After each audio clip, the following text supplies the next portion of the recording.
Kale nze Sonko Muhammad twabalazeeko ko steps zaffe ezasoose nga tuna project twatandise side eno twagale tubalageko what is going on this side. As you can see in my background twatandise project eyokukola ebitabo, twatandise n'ebitabo ebya black book. Right now bakola for choir, twalaze okubala empapula n'okuzizinga. Katuli ku step ey'okubiri gye bayita ey'okutunga.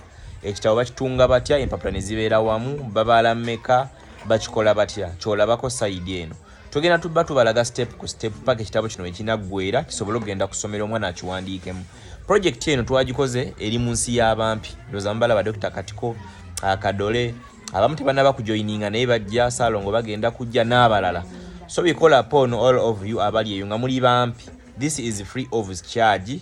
Twakibateereddewo mujje mubeeko kye muyiga, musobole okubaako kye mukola, mubemu n'akasente mu nsawo.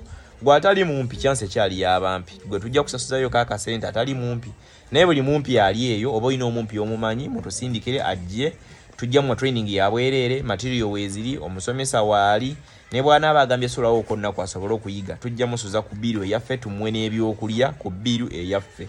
Project yaffe fe abagyekutte teri mu mukono gwa gavumenti wadde munnabyabufuzi wadde omuntu yenna.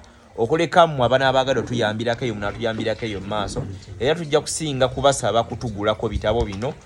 Business egende ng'egejja mpola mpola, tusobole ogijjamu ssente tuyambe n'abantu abalala. Kale nze Sonko Muhammad, mwongere tu following.